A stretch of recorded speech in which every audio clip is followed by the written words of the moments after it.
Fun for a long time. Hey, it's Wednesday, October 4th. Welcome to another edition of Live and Unscripted with your hosts, Jennifer Saunders and Leah, spelled Ligia. Coming to you from Idaho and Canada. Um, oh my gosh, I'm so excited for today because we are completely live and unscripted. Like just before I hit start, we're still like, what are we talking about? We have some ideas, but yeah, it's going to be really fun to see what actually comes out of our faces. Um, for those of you who are new to the program, this is a program that is built basically off of conversations had live and unscripted, where we allow inspiration to be the guide.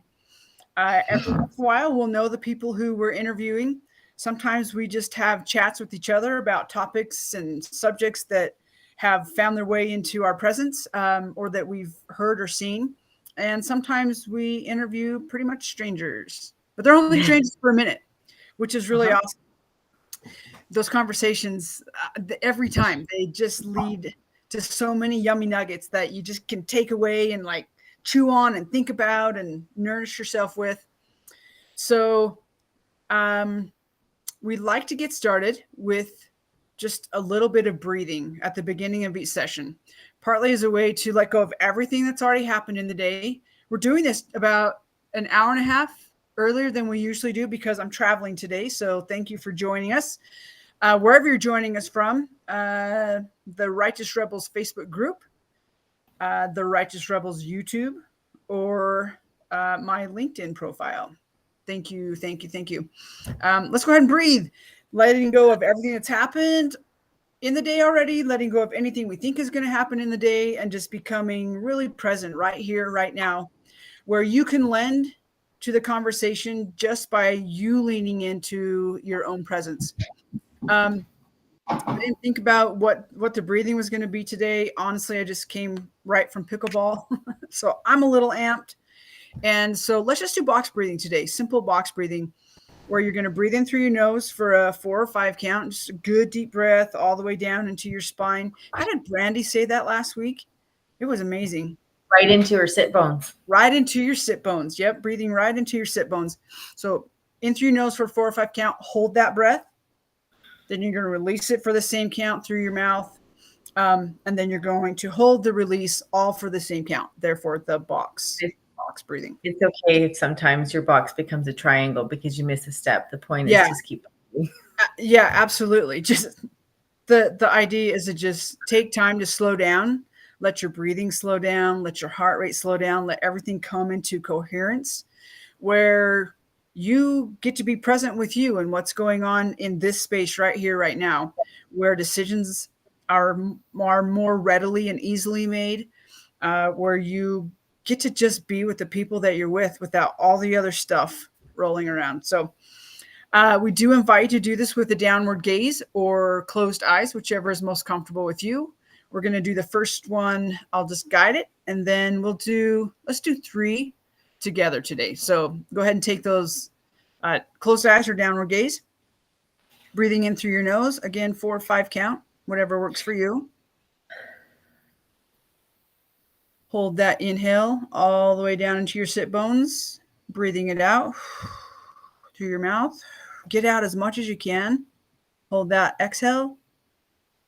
And go ahead and do the next. Let's do 3 sets on our own.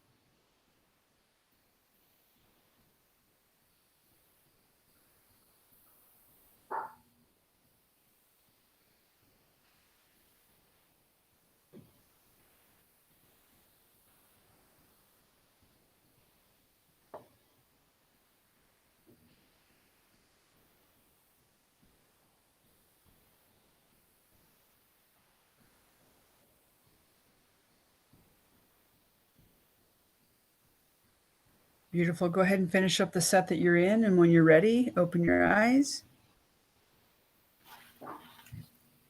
I just love how easy of a practice that is to just bring yourself just into some calmness, even if for like 30 to 60 seconds. As I was breathing today, it took my mind, like my mind was like, why do I like this? And it took me to places where I find myself getting a little bit wound up. Maybe it's a challenging conversation or something that's like poking ouchy places. And how often I find myself just taking a big, deep breath as a moment to pause so that I can respond versus react. And just how many times that has, I'm going to use the word saved me from um, creating collateral damage or escalating a situation that didn't need to be escalated, and to just bring myself back into a clear mind. So um, I would just encourage you. It's super easy, and sometimes that's all it takes is to just remember a few times throughout the day to just intentionally stop and breathe. What are your thoughts on that, Leah?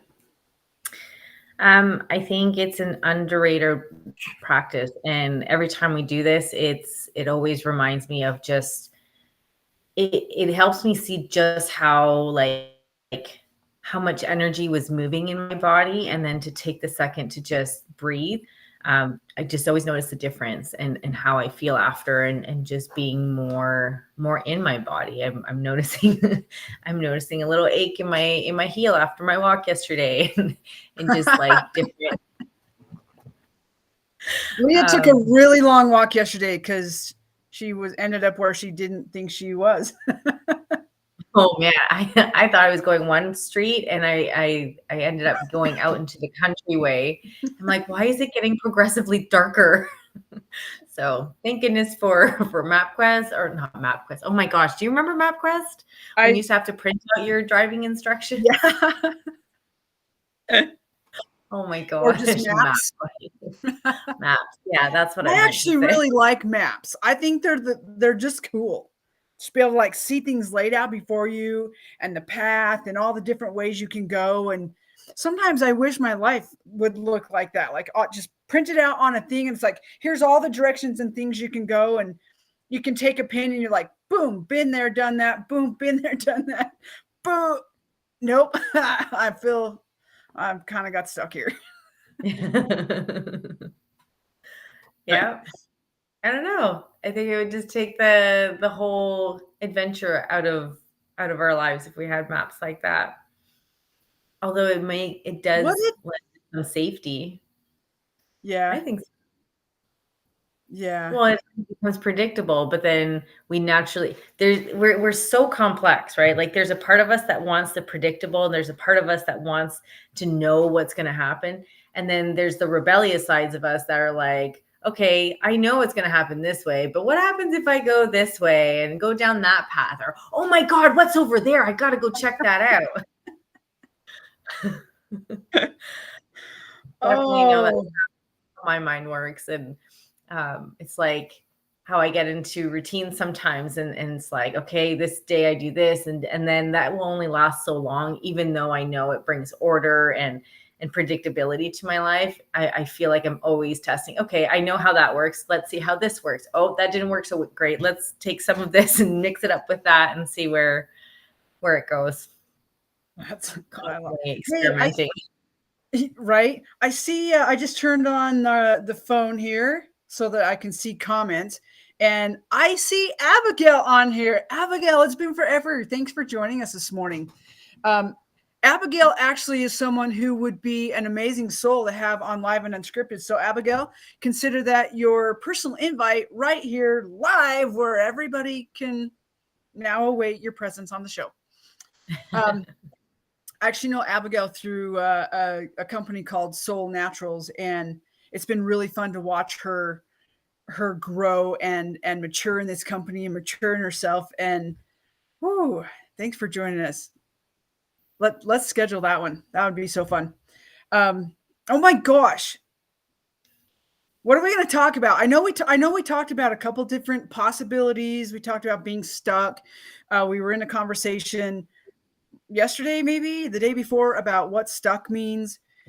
We also have been really yesterday's Tuesday adventure thoughts were around peace and the cost of peace. Leah presented me with a TikTok. Leah, will you find that guy's name? He presented Yeah. this so beautifully, and it was so spot on. And I've watched it several times. I've passed it on, and so that's also kind of like just really present right now about what peace is and what it takes to actually attain it. And what's really cool is when you experience it, for me anyway, I've experienced peace several, on many occasions in my life, but the peace that I'm experiencing right now really is beyond anything that I have, one, probably actual words for, but then anything at a level that I've never experienced before. And it's so incredible. And I love how this fellow talks about the cost, the bill of peace. So those are kind of Um, some topics that we've tossed around or that have really been present. so this person is Gary Knighton, and I posted Oh, I see it his the TikTok Gary in the Knighton comments. speaks in the comments. So the actual post that Jen's talking about is it's in the comments if you want to check it out. I don't know if I play it, if it would play. Did you want to do that, or just people? We can try it. Okay, let me just unmute here and see if I I can mean, get that. we're live and unscripted, so let's see what happens. Okay, let's do it. Turn this up. Here we go. So this is by Gary Knighton. Peace is expensive. We don't talk about how much that costs people in real life. We make memes about it, like go secure your peace, get your bag, this your season, choose yourself. And we celebrate our friends who are glowing. Peace looks good on you. You look good. Glow, go. And it's all well and good, but we forget what it cost them. We forget the dark side of acquiring that peace. Like, it's not easy. It's expensive. It was hard. We forget that people have left physical, financial, familial stability in order to acquire intangible things like mental and emotional health. We forget that they have cried tears night after leaving something they never intended on leaving. We don't talk about the fact that they miss out on family moments that they normally would have been a part of, and they're missing the story. There are gaps in the familial experience because they had to choose themselves. We don't talk about how that feels.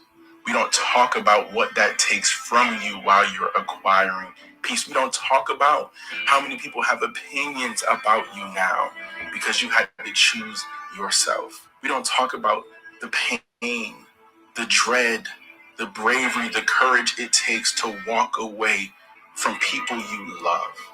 So the next time you see somebody with a glow on their face, celebrate them. Don't forget how much that bill costs. Peace is So the last of that said, don't celebrate them, and don't forget how much that bill cost, because it was expensive.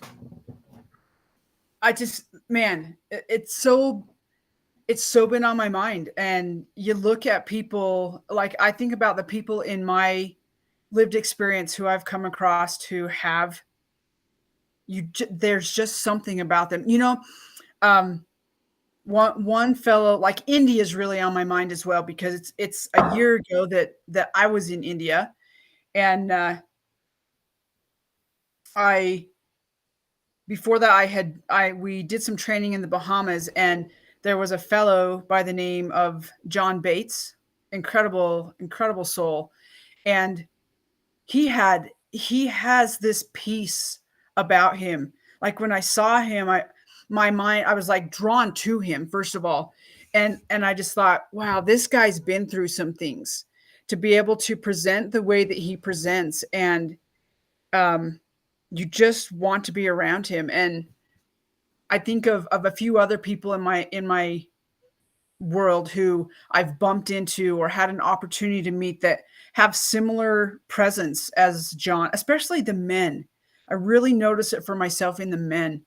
But there definitely are women who have this, and you just go, what have you been through? What work have you done to, you know, what's the cost that is now such an attractor to, for me anyway. This has really been big on my mind.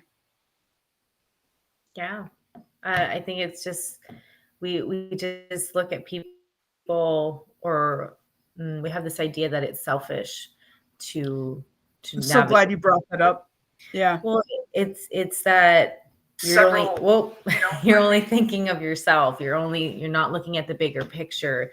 And I think part of that is because we play roles in we're not a single unit. We are part of communities, we're part of families, we're part of, moving parts. And when you are that person who fulfills certain roles for those people in that community, and then you realize this isn't working. I can't be all of me in this space.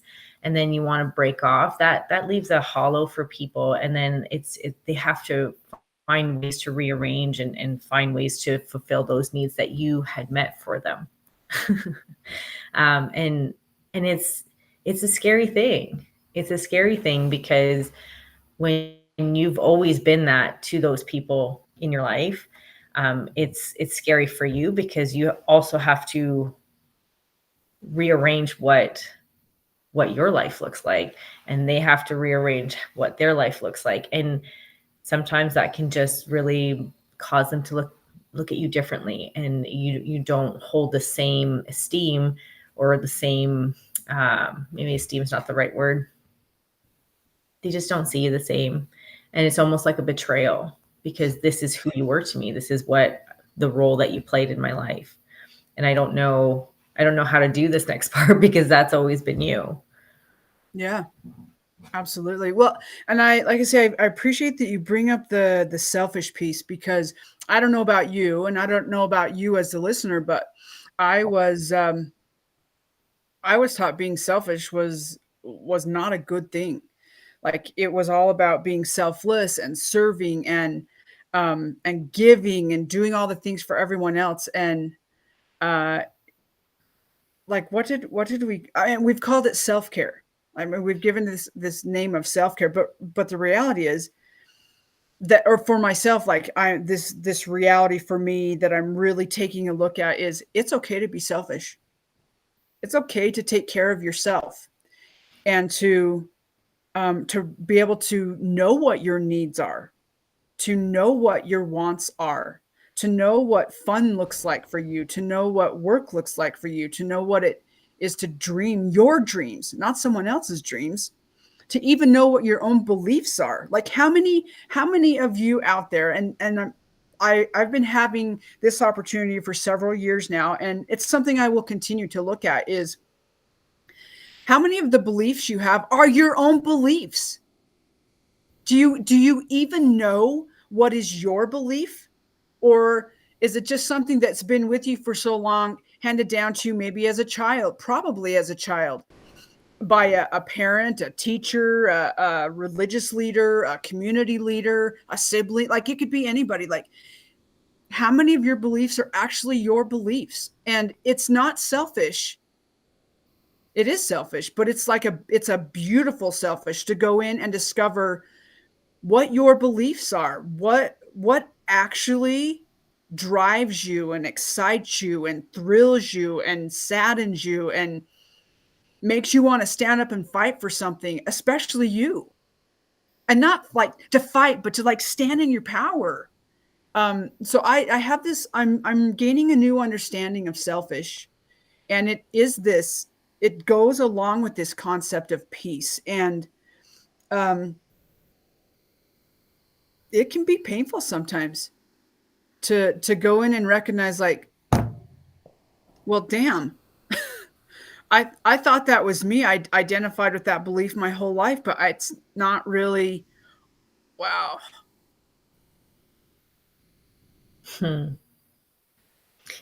When you're talking about that, Jen, it brings me to a conversation I had with a friend in India that I met in India, Mike Mintz. And Oh, I love Mike. Talking, and he was saying to me, Leah, what is it you want? And I started, telling him all these things, and he's like, no. I didn't say what you want for your kids. I didn't say what you want for your partner. I didn't say what I want for, like, I asked you what you want. He's like, because you can't want something bad enough for anyone else. You have to want it for you. And I remember like that really just sticks with me so much, because I didn't realize what I wanted.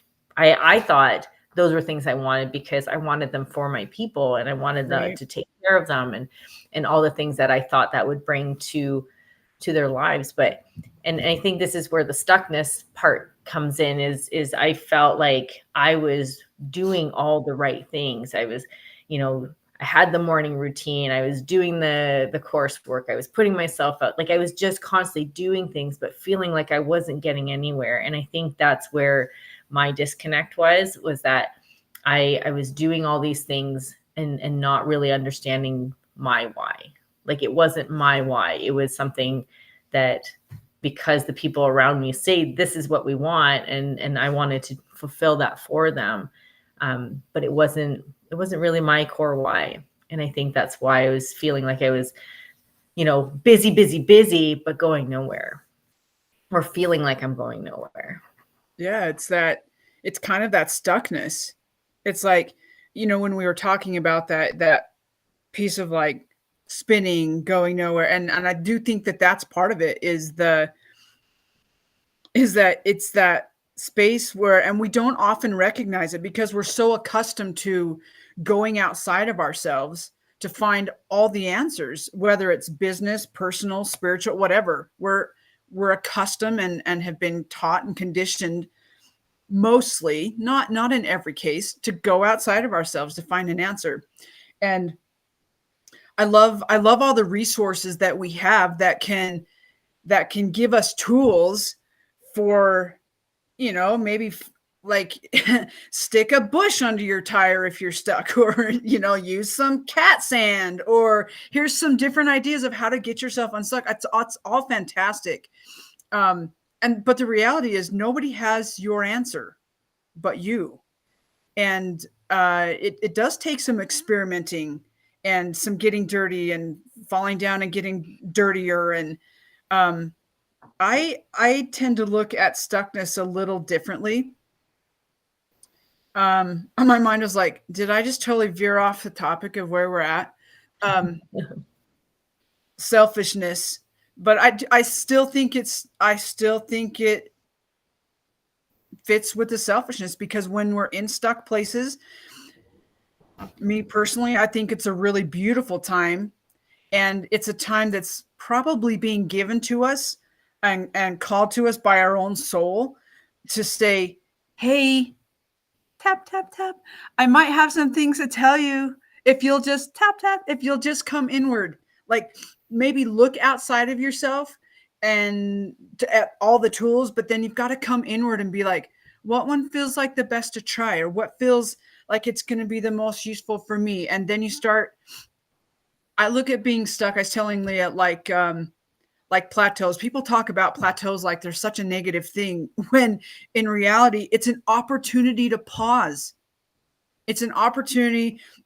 When I think of plateaus, I think of myself climbing the Grand Tetons, and there's a spot where there's this little ledge where we plateau, where we rest, where we eat snacks, where one time we froze everything off for an hour before we go up the last chimney that gets you closer to the top. And the beautiful thing about that plateau, and this can be with like being stuck as well, like in the mud. Like I totally see times I was actually physically feet stuck in the mud, and it gives you this opportunity to take a look at what's going on around you and to see like how far you've come.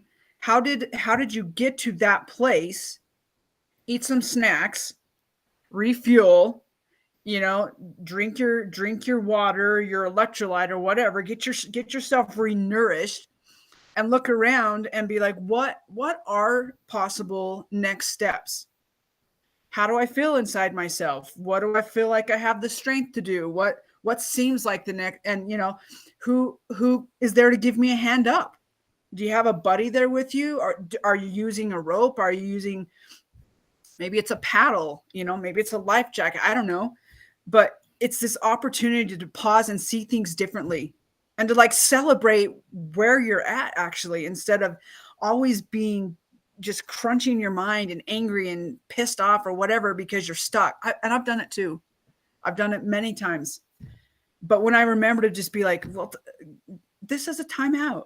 Like something inside me is saying, hey, I would like for you to pay attention to me.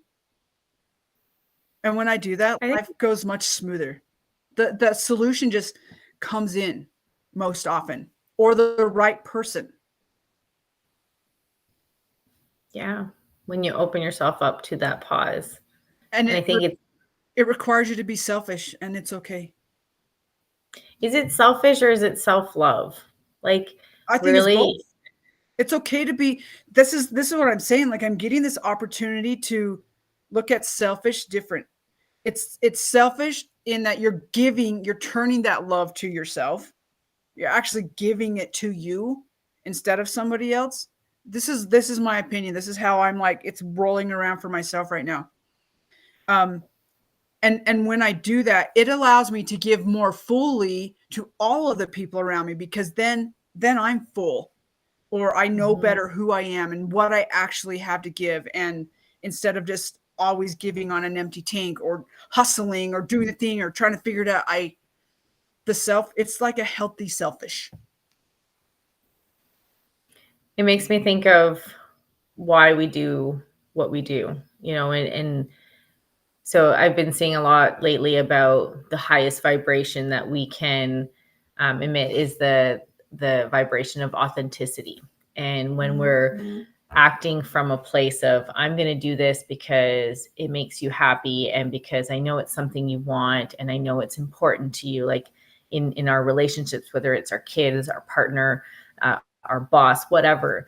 When you're acting from that place of, I'm going to do this because I know it's what you want and it will make life easier, how that can really shift like that energy, because we're not acting from a place of authenticity. We're not doing it because it's something we believe in or that is important to us, and just think of those moments where it's hard to do things or we're procrastinating doing things, and because it's not, there's something that's like a barrier between us and that thing, because we know it's not in alignment with what's authentic to us. I think of in relationships that I do all the things because that's what that person I know wants, and I want to make them happy and I want to do this, but I'm also compromising my own values and my own beliefs in some way, not to a dangerous degree, but I mean, if you do that enough over time, it does become dangerous, because you lose your sense of self, and you lose who you are in the, what is it I actually like? We do that with our kids, and granted there is a need for that, but there comes a point like we still need to maintain a part of our own authenticity and self. And again, when you talk about kids, when I was starting into the, like, this personal journey of spirituality for myself and really understanding who I am as a person and as a soul and as a being on this planet,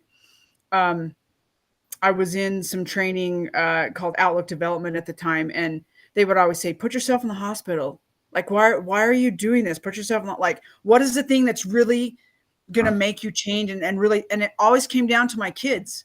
And it was like, what am I modeling for my kids? Am I modeling that it's okay to be a martyr? Am I modeling that it's okay to run myself into the ground because it's the righteous thing to do, or it's just what we're taught? Is it okay to, that piece right there. And I love that you brought that up, because it's like, it's okay to teach our kids, like, take time for yourself, take a time out, actually refill your batteries, know what that means for you. And to have them say, like, hey, I need 5 minutes of selfishness. I'm going to go up in my room and what are we modeling? because that we can normalize that conversation. Yeah. And that we learn to ask for the things that we actually need and Right. make space for them. Well, and can we even imagine what it would, this world could be like if we just started perpetuating that? Not selfishness of like, ooh, there's the whole bag of cookies, I'm going to have the whole bag of cookies and I'm going to hide them, and it's selfishness that is self-care. And I'm actually going to start calling that. I'm going to start calling that, terming it that for myself. And I think because it's been such a buzzword and a negative buzzword for me, I'm going to learn to just really embrace that. Like Tuesday adventures, that could be termed a selfish act. And you know what? It's also an act that refills my soul and allows me to come back. Well, it allows me perspective. It allows me to see different things, allows me to have experiences to teach from and to live by, and moments to go in and be quiet and to observe nature, and how much of that is me and how much I am of it. Like it just, that we could get really deep there, but we're not going to. But I mean, how much more can you serve when you and enjoy the serving of others when you are refueled? Like, I think when you talk about martyrs, it's like this constant self-sacrifice, and I'm doing it all for you. And there's a heaviness that comes with that. Like, everything I've done is for you, and everything is how I, it's all for you. Well, I don't want to receive that. That doesn't feel good. It feels like I would rather say, no, go look after you. I don't want that. Yeah. Because it's not, I didn't ask for that. I didn't ask for that. Janet just wrote, go ahead. Oh, no, go ahead. I'm going to say Janet just wrote, centered in self rather than self-centered. Janet's actually above me in the bedroom upstairs. Janet, you can come downstairs. Love that. Centered in self rather than self-centered. Ooh, that is amazing. Yeah. Janet actually runs a community, or leads. She teaches this class on Tuesdays in the, greater life, greater good, greater impact. All of a sudden I'm like, it was there till I went to say it. Remind me. Greater life, greater impact. Janet's been on our Live and Unscripted. Janet and I have a really cool story. We met several years ago, and you can go watch the Live and Unscripted with Janet on, probably easiest to find it at therighteousrebels.com, about how we met and how 5 years later she's in my presence in my house, taking me to the airport here in a couple of hours.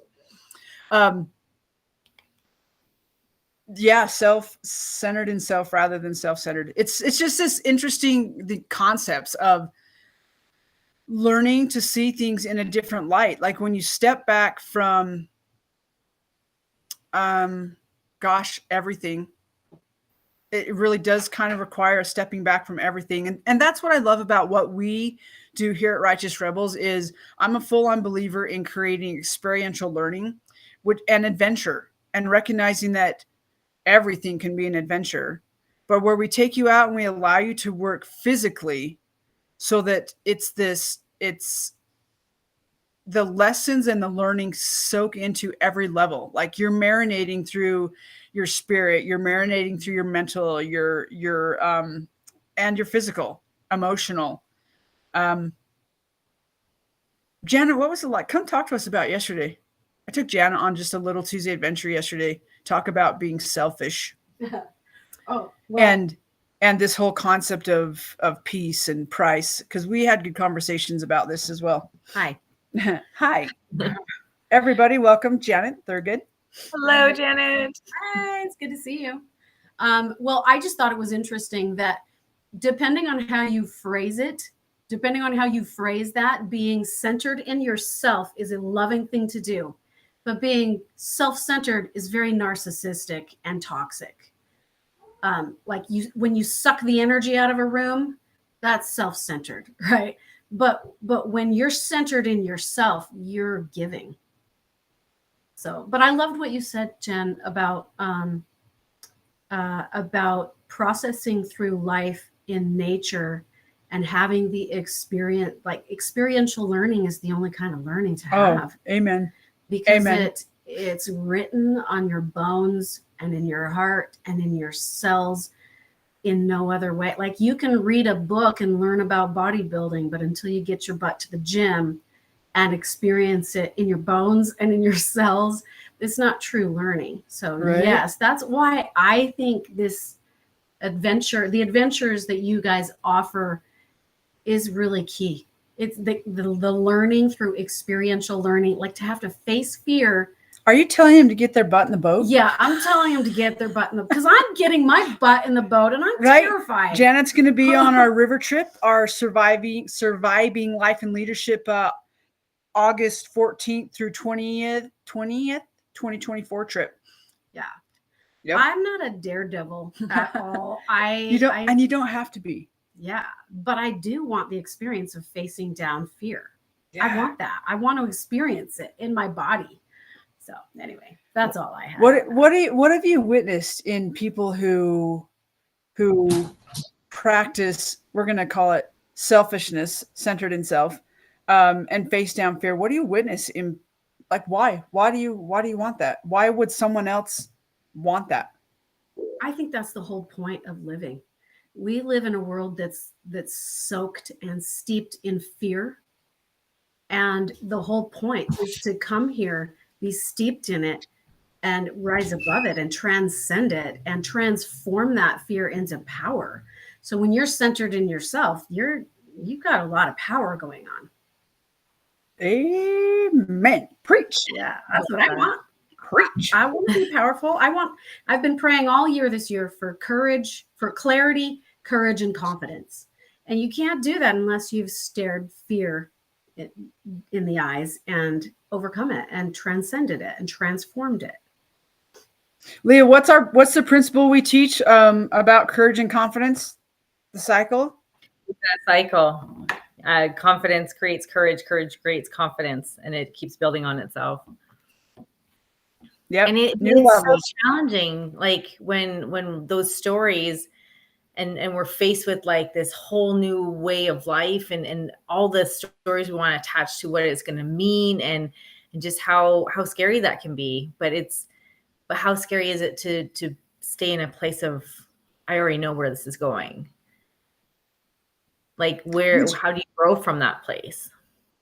Which again just wraps back around to the selfishness, like learning how to be centered in yourself, the getting yourself unstuck, the taking risks and chances that are painful sometimes in order to have the peace that can flow in us all the time. It's such this beautiful cycle. Do you know what I learned from you, Jen? We went on a hike yesterday, just a little teeny one, but we went on this little hike and I was asking her questions about her adventures with running and doing these hard things. My mind was blown. I couldn't even conceive of it. But what I took away from that conversation was, and this is what I say to a lot of my clients too, is you got to get out of your head and you got to get down into your body, because the wisdom that's in your physical body, in your cells and your bones and your muscles that you can talk to, and it's divine. It's divine.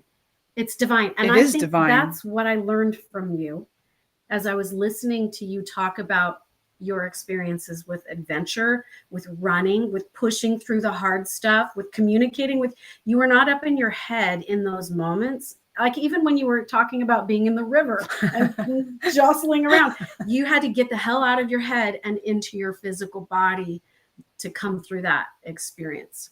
Yeah. Yeah. It's such a beautiful thing when, and I,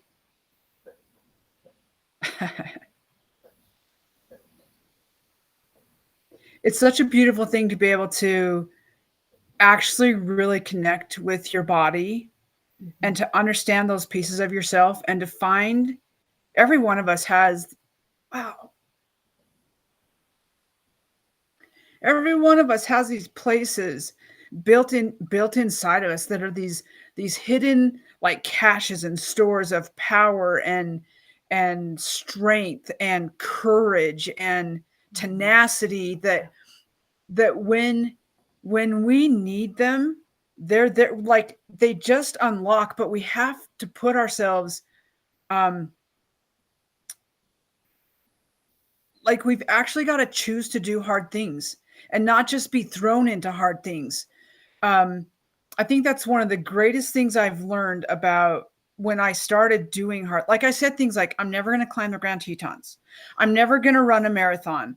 I'm never going to, what else did I tell you recently? I don't remember, but, and I've climbed the Grand Tetons 4 times, and I ran 50 miles before I ever ran an official marathon, but I've run 100-mile races.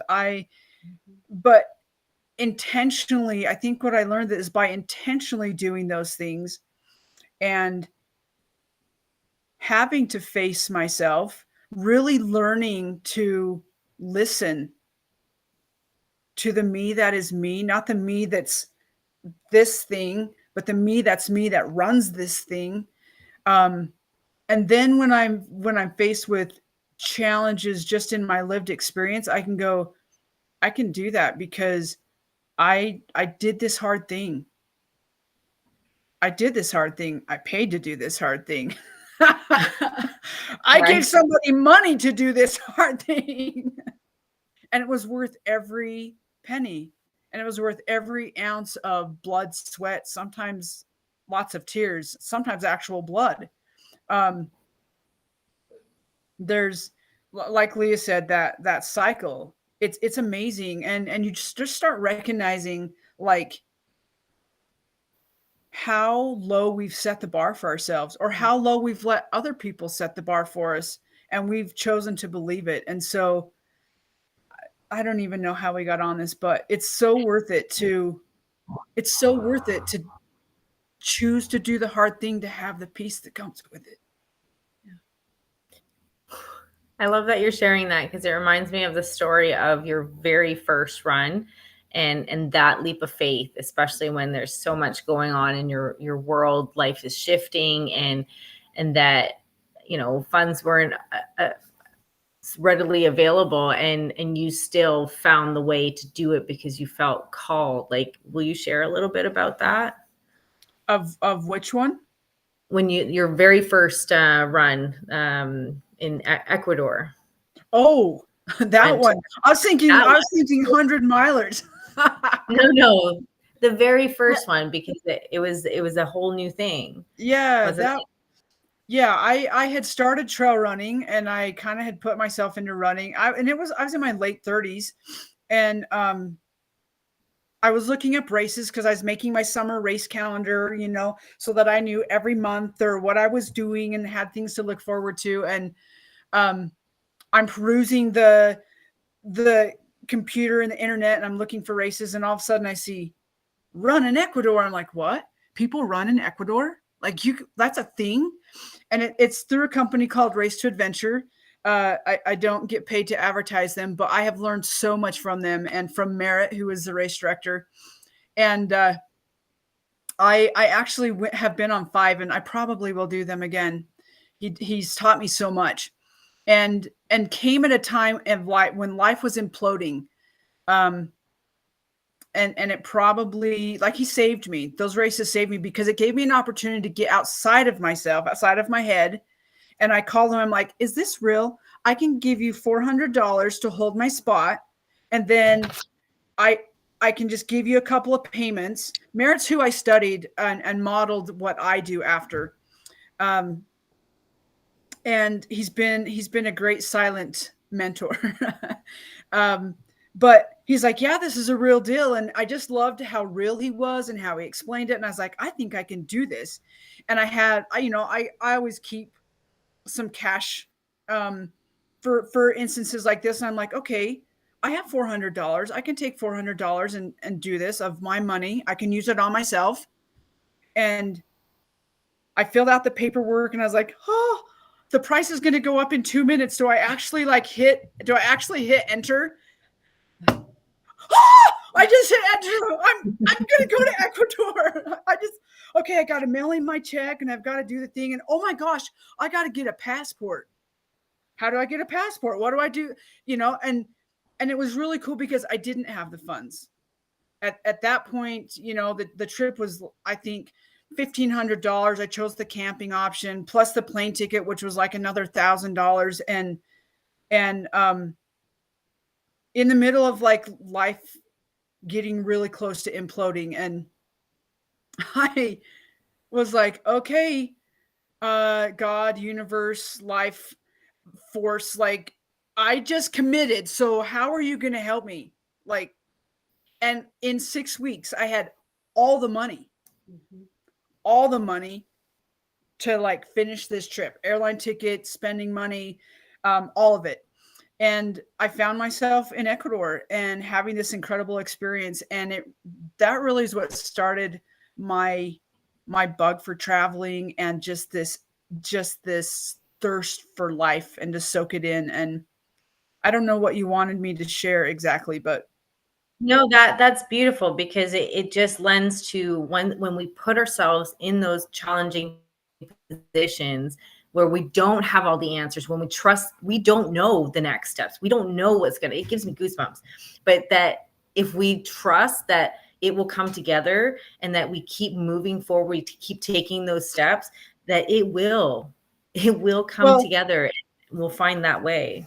And as you're talking about that, it's the remembrance of when I get in certain life situations and I'm like, I don't know how to, and I'm like, yeah, you do. You do know how this works because it's happened, and it's happened more than once. And just that beautiful first reminder is so powerful. It's soul deep, Jen, it's in my bones. Yeah. It's in my muscles and my tissues. It's in my heart. It's something that's a part of me. And I go, I know I can recreate that, and that it's so much bigger than me. And when I believe that, it just,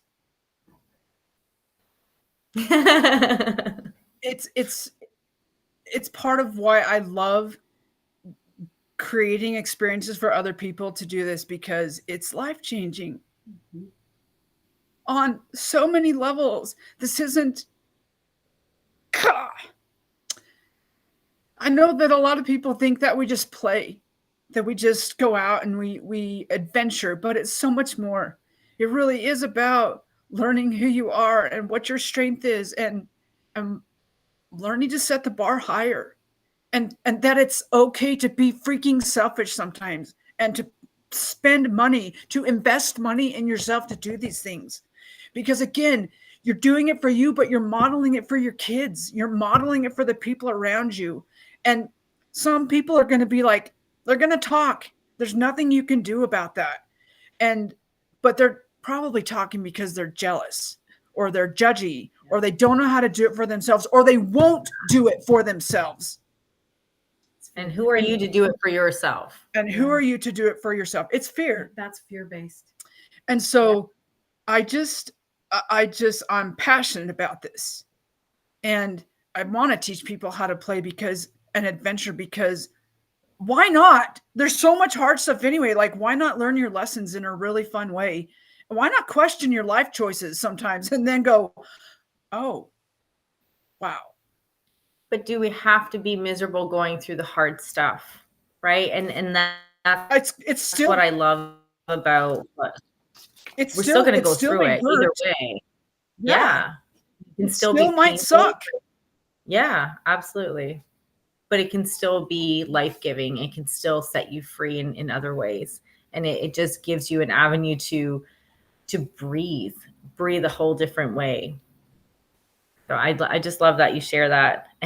And just, there's so many stories, Jen, that come to mind, and I just don't know. I'm not sure. My mind is you talked about the cost, right? What is the cost of having confidence and courage and transforming fear into power, personal power and sovereignty? What that comes at a cost. You have to pay for that. But then you think about when people like Jen go on these runs and do these hard things, and then they look back on their experience and go, I just freaking did that. That is next level. And she gets to stand on the, we talked about perspective too when we were on that hike, is that if you want this perspective where you can see a bigger picture of the world versus being down in the thick of things, that comes at a cost. You have to hike up the freaking mountain to get that perspective. And that's what I think of when I think about these adventures that you guys are putting together. That's a platform for giving people an opportunity to pay that price. I mean, literally. Well, and the money really is, sometimes we make it about the money, but really the cost is something different. That's just an investment of energy for everybody. Yeah. Well, and we talk a lot about the needing to move through things, that we get stuff caught up in our bodies and we want to be in our bodies, but sometimes we have this energy and emotion. And, that's why I went on a crazy long walk yesterday, because I had a lot of stuff going on and it helps me move through it and think through it. So I'm not holding it. I'm not harboring the hard feelings. I look at my daughter, and sometimes she doesn't always make time for that for herself. So she stores a lot of that in her mid to low back. And then she struggles with, her work sometimes, because she's on her feet and moving around a lot, but she stores a lot of that in her back. And if we include some movement and to do hard things, like hiking is not the easiest thing, and you have to climb and you have to do all the things, but I just love that element of movement. Well, and you talk about the getting us past the guardians of the mind, so we can look at things and feel things differently. Well, and there's something amazing about feeling yourself breathe hard and recognizing a burn in your lungs and the movement and life of breath that breath is, and feeling your muscles tingle and them burn, and giving thanks, thanking. This is one of the things that I do, is I thank my body parts when they're moving, and I thank them when we're done, and just really learning to just love this, and how different life is when you are getting to have that. You see the world differently when you learn to see yourself differently, and you can't help but be nicer to people, and just this, I just want to burst. Yeah. That's living. That's really living. Talk about those two women that we met at the hot pools. I went to bed last night thinking about those two women, going, those women, they live. They live life. When they started talking about riding their motorcycles across the country, I was like, whoa, they're probably in their 70s or something. The one woman had a really beautiful body. Kelly and Mary. It was so great to meet you yesterday. We'll probably see them on the river. They were really incredible. That was an amazing example of what's possible for us as humans. But again, you have to be willing to put yourself in those places so that those kinds of interactions can happen. Mm-hmm. Yeah. I know you have a flight to get ready for today, Jen. Yes, we're at our almost hour, so I'd love to continue this conversation. Can we pin it for now and come back to it? Come back to it. Wow, this totally went in places I had no idea it was going to go, but I'm so grateful. That's again, it's part of what I love about Live and Unscripted, is just allowing inspiration to be in charge and to lean into the conversation. And so thank you to those of you who lent your energy to the conversation, who allowed yourself to be present and in it. And if you have questions or if you have thoughts, we would love to see them in the comments. Remember, registration is open for our August 2024, and the dates are August 14th through 20th. Surviving, like raising your vibe, life and leadership women's retreat on the river. You're going to want to get yourself in the boat. It's $500 to hold your spot, and I would do that sooner than later. This is a personal invitation to do that sooner than later. Leo can put the link in the notes, Yep. please and thank you. We have 20 seats available, and only 17 of those are now available, and maybe only 16. So thank you for sharing with us today. Leah, thanks for your thoughts. Janet, thanks for your thoughts. Jen, thanks for your thoughts.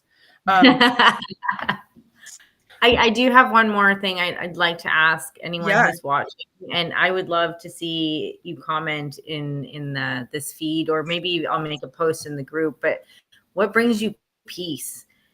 Like I would just love to know what is it that brings you peace. I know for me, one of those things is watercolor or writing. What is it for you? What brings you peace, Jen?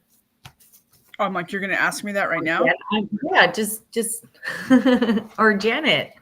What brings me peace? Like yesterday, just, taking time for myself to just go be in peaceful, quiet places, to feel the energy of nature, and to just really connect that way.